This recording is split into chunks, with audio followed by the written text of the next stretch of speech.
let's look at 6 steps to write personalized emails that resonate. You can spice up the content of your cold emails with the following ingredients. A lot of the inspiration of this section comes from different sales authors that have dedicated hours to the craft of personalization, mentors at Dell Technologies, and one of my good friends, Chris Bussing, who's one of the most talented sales reps I have ever had the pleasure of learning from. Step 1, research resiliently. Make cold emails warm by taking the time to research your recipient so you can include relevant information in your email. Look at their social media profiles, read their blog posts, and explore their company website. Personal ties between yourself and the prospect. It could be shared values and shared interests or hobbies. Organizational ties between their business and your own company. It could also be shared customer bases and things like that. And call out new announcements and things to congratulate them on things you noticed. Flattery will actually get you everywhere in sales and in life. Make sure to choose connections and similarities that are the most authentic and impactful. And don't try too hard, because that can backfire. For example, you have a dad? I have a dad too. Wow, I know that's extreme, but it's important to note that not all similarities resonate. Acknowledge these similarities upfront in your subject line or in the beginning of your email to create a context of relatedness from the get-go. Address your recipient by the first name and use a friendly tone. This sets the tone for the rest of the email and helps create a connection. Step 2, create credibility. People want to work with people who demonstrate credibility.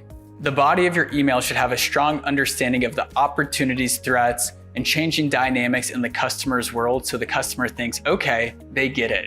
This could include mentioning a recent project they worked on, an accomplishment they achieved, or something similar. Clearly explaining how your product or service can benefit your recipient is also another good way. Make sure to highlight how it can help solve a specific problem they may be facing. Drop in an example of a customer you helped solve problem X to achieve Y outcome. For example, carefully use their own language, drawing from LinkedIn and online articles and videos they are featured in. If you can't find evidence of their language as an individual, mirror the language of their organization. Here's an example of a cold email I sent to a startup that shows that I create credibility and really demonstrate and show the homework that I did. Steven, I spent time reading up on your business. I even saw that you went to KU, Rock Chalk, which is awesome. And I noticed that blank is an investor of yours. Perhaps you are already aware that blank has moved to Dell's cloud with the link to the article. Dell is very strong in manufacturing as well as retail. Given large enterprises don't want to put more money into outdated data management models, we are able to help as a result. And we're talking to other SaaS companies on the West Coast on how we grow in those spaces together, augmenting current partnerships to lower operational costs with current Azure investments. You notice I really empathize with their current situation and showed how I did my homework in the following ways. 1, I showed that I did my research and saw that they're using Azure Cloud. 2, I found that they have a partnership with a specific investor and I was able to share a relevant article on Dell. The company I was selling for is also in a partnership with the investor. And it just shows I did my research and took the time to learn about the latest for this company. Side note, a lot of investor relations can be found directly on a company website. A couple of subtle things that I also called out and show credibility is I know their industry and am familiar with it too. I communicate that SaaS companies, which is their business model, companies like them in the West, the same region they're in, often turn to us to grow in similar spaces. And I also recognize that they're using Azure like I mentioned before and empathize with the fact that I understand where they're at and excited to work with them in their current circumstance. The email is very empathetic of their current situation, and empathy and understanding is really the gateway to influence. Step 3, make customers feel special and give to get. All people want to feel appreciated, special, and unique. Tell the customer, especially executives, that they're on a short list in the region, and I often call this out in emails. Tell them they're a priority. Make it feel like they're just on a long list of customers that was chosen without thought, and put it into an email sequencing blast. You'll know that you made a huge mistake and they won't feel special. You'll know that you made them feel like they're on a big list when they reply, "Take me off your list." If you make them feel special, this won't happen. Now, give to get, this is really an important concept. When you offer a gift or value to someone, the law of reciprocity kicks in and they want to return the favor. In other words, if you offer something of value in your email, it will increase the chances of getting a meeting in return. Here are a couple types of gifts that you can offer to the customer through email. Offer invitations to events. Provide customers with opportunities such as invitations to events where they can have new experiences, gain insights, talk with experts, and network with and learn from similar customers. Executives in particular love to network with other executives and smart people. They want to gain new ideas, connections, and again, feel important. An event is particularly powerful and can catalyze opportunities and deals with the force of 8 sales calls. In my experience, even if an executive couldn't make an event, I can't tell you how many times they were flattered by the invite, and when I asked for a one-off meeting, they said yes. Of course, leveraging in-person events requires you to communicate with your account executive, your leaders, and your management to see what events are coming up and if you can make it. You don't want to offer an event without approval, but ask them if you can invite certain executives to that event. Another thing you can offer of value is a virtual coffee or lunch. You can ask your leadership if you can run a campaign where you send Starbucks gift cards or DoorDash gift cards for virtual coffee or lunch with the prospect. This is another example where the law of reciprocity will kick in and increase the chances that a customer will want to take your meeting out of appreciation. They are also much more likely to be positive in the meeting and open to new ideas. Another thing that you can give that is really powerful and important, especially to CEOs, is offering a new idea or educational opportunity. This could tie into the concept of offering an invite to an event where often you learn things but provide opportunities for education that empowers executives to make the most informed decisions around their business and investments. If there is a better way to do something, CEOs and other executives want to know about it. A simple way to think about it is, why do you think executives take meetings? It's simple. Your currency as a salesperson is information. You know something they don't know, and they want to know if it helps their business. If a meeting with you increases their bank of information, they will take that meeting. CEOs and executives take meetings because they think you know something that will help them, and you have ideas that can help towards their goal. When you meet, you want them to think, that's cool. And as a salesperson, you can give an executive information and they can use it as they see fit. Ultimately, that information will empower them to make better decisions, as I mentioned above. In emails and calls, it is often helpful to communicate that even if there isn't a fit for your solution, at least you can come away with some new ideas on your business, the market, and where we can help. And that is often enough of a promise and hook to get the meeting. In your call to action, when you're closing at the end of the email, of course, an executive's hunger for new ideas explains why opportunities to network and build relationships are very valuable to them. The new connection they make can help them get more ideas and access to new opportunities. Here's an actual real-world example of a cold email sent to an executive that made them feel special and offered a lot of value. It was an example of giving to get. David, I was talking with my team and I'd like to personally invite you to join me in Denver from March 17th to March 19th for our Executive March Madness Suite. You'll have the opportunity to meet with and learn from Dell, including our new West Coast Director, Jeff Creighton, experts behind Dell products, partners, and engineers, all helping you to unlock opportunities for your business. Those who attended last year said it was truly an amazing event and is acutely focused on customers and technologies that will help transform their businesses. As my guest, I'd like to offer you a complimentary ticket worth $1,000 to $2,000 USD depending on when purchased. If you're interested, please let me know so that I can send over a link to register. You can also delegate to someone else on your team if you're not able to make it. Flights will stay reasonable, but hotel prices will likely increase soon, so I encourage you to start the conversation. I made him feel special by giving him a gift and offering to invite him to our executive event, and telling him too subtly, I was talking to my team and basically, we all agree we want to invite you, and that is what I implied. Secondly, I articulated the value of the tickets, almost $2,000 depending on when purchased. It's pretty valuable. We're gonna give that to you for free, and we're gonna have a chance to network and learn from other executives as well. And like we said, other customers said it was valuable in the past. You're not gonna regret making that decision, which by the way, customers really are afraid of making the wrong decision versus anything else. So that's an example of giving to get. Figure out at your company with your leadership what you can offer and value in exchange for a meeting, and eventually build a relationship to ultimately get a chance to speak and close a deal. The fourth step to spice out your cold emails is to throw in some special sauce, be human, and be creative. Pattern interrupt is a concept that really works in sales. They say you can't be perceived as better if you aren't perceived as different. Don't be afraid to unleash your weirdness. It will help you stand out at the end of the day. So be real, be different, be human. Here's another example of an email sent to a CMO at a leading manufacturing company, and it actually got a meeting. Subject line, corresponded with Steve. That's an example of a really warm subject line. Steve was the CIO and he responded to one of my emails saying to reach out to the CMO. And I was able to use that for warm context to get the CMO's attention to open the email in the first place. I noticed the CMO was a big skier on LinkedIn, and so this is the email I sent. Tom, my girlfriend took me skiing in Breckenridge a few years back. I went into ski school skeptical, but came out with a big smile, some much younger friends, and a bunch of bruises after running into the lift pool on my first solo run. I'm reaching out because you spend over $500,000 in laptops annually with Dell, and we work with similar organizations to consolidate data sprawl throughout the technology stack and provide better analytics and improve ROI on your marketing dollars.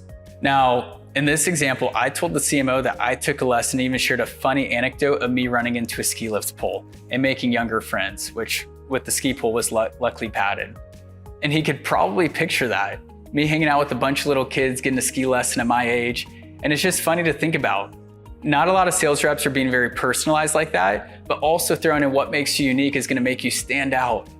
The fifth step to spice up your emails is to ask empathetically. Ask and you shall receive. Ask, ask, ask.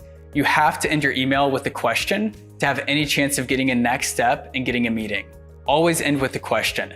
Don't leave the period and expect them to get back. When making the ask, position the request as an opportunity in the customer's world and use the language that sounds appealing. In the email with a clear call to action that prompts the recipient to take action. This could be scheduling a call, signing up for a demo, or replying to your email with their thoughts or questions. Here are some words that work that actually sound very appealing. I want to understand your vision. Offer relevant insights around our differentiation. Explore partnership opportunities. Identify opportunities for mutual growth. Explore opportunities to increase revenue, decrease risk, decrease cost, accelerate time to market, differentiate your solution, share our latest announcements and innovations, collaborate, augment, and complement your existing investments. These are all phrases that sound great and that customers love when asking a customer for time at the end of an email and making a request to meet. Lower the commitment barrier and ask for 20 minutes or even 15 minutes, not a full 30. And then when you're on the call and you have them on the hook, if it goes well, you can always ask for more time in the call. And make sure to volunteer specific days and times for the customer to choose in your email to make it easier for them. So you're not putting all the burden on them to look at their schedule and come up with times. And they can just simply reference, okay, these time slots are available. I can fit it in those windows. One other thing you want to do at the end of your email when you make your ask is lower the risk of the customer feeling like they are making a bad decision and wasting their time. Finish by saying, even if there isn't a fit, at least you have learned something new about your market, where we can help your business, and a few other things. And we'll have open lines of communication going forward. Again, that reduces the risk the customer feels in the off chance they feel like they're wasting their time. And they can say, hey, at least I'm going in, I'm getting something out of this conversation at the end. Now, let's talk about follow-up strategy. When you follow up, make sure to be pleasantly persistent and mindful and personal and value-driven in every follow-up. Sometimes no matter how good our emails are and outreach to a customer, there are factors that are going on outside of our control that we're not aware that are impacting them, and that is impacting their ability to respond or not. Step 6, follow-up. Persistence pays off. Don't give up if you don't hear back from a prospect. Changes in business dynamics and leadership occur frequently, and by following up could be your next ticket to landing your next multi-million-dollar deal. We already hit up on the importance of follow-up, but I just wanted to follow up anyways on following up because it is so important. Keep it personalized and short. You can even use the phrase thoughts ? To get a response that's actually highly effective. And continue to bring value in your follow-ups. Share articles and challenges you have solved for similar clients. Share case studies that are relevant. Use words like bumping this to the top of your inbox. And acknowledge that you know that they're busy and probably juggling multiple priorities. Customers will appreciate you when you're being mindful and empathetic of the position they're in. We hit on this before, but we need to hit on it again. Be multi-threaded in your follow-up. Use LinkedIn and voicemails as a way to refer back to your initial emails. Make sure you have your voicemails referenced in your emails and vice versa. For example, you could start with a cold call and leave a crisp voicemail and then make the subject line per my voicemail. Or you could leave a voicemail referencing your email. It's a two-way street. Use both tools at your disposal when it comes to follow-ups. Early in the course, I mentioned that sometimes you might want to give 3 days or more between follow-ups.